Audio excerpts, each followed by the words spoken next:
નમસ્તે બધાને. મારું નામ રિયાસી બહેનજી છે. અમે બંને ધોરણ 2 માં અભ્યાસ કરીએ છીએ. આજે અમે માતૃભાષા ઉપર વાતચીત કરીશું.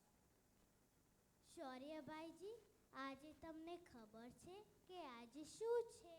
હા, મને ખબર છે. આજે માતૃભાષા દિવસ છે. પણ મને એમ કહો ને, માતૃભાષા એટલે શું? ચાલો હું તમને સમજાવું. શૌર્યભાઈ, તમને કેટલી ભાષાઓ આવડે છે? મને ગુજરાતી, હિન્દી અને થોડું ઇંગ્લિશ. સરસ. તો શૌર્યભાઈ, તમને ભૂખ લાગી હોય તો તમે મમ્મીજીને જઈને શું કહો? મમ્મીજી, મને ભૂખ લાગી છે, ખાવાનું આપો ને. સરસ. તો શૌર્યભાઈ, તમને વાગ્યું હોય ને તમે પપ્પાજીને જઈને શું કહો? પપ્પાજી, મને વાગ્યું છે, બહુ દુખાય છે.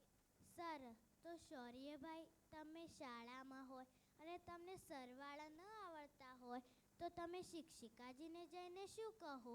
શિક્ષિકાજી, મને સરવાળા નથી આવતા, શીખવાડો ને. સરસ. તો શૌર્યભાઈ, તમને આવડતી તો 3 ભાષાઓ હતી, પણ તમે જવાબ કઈ ભાષામાં આપ્યો? ગુજરાતીમાં. તો શૌર્યભાઈ, હવે તમને ખબર પડી ને કે આપણી માતૃભાષા કઈ છે? હા, ગુજરાતી.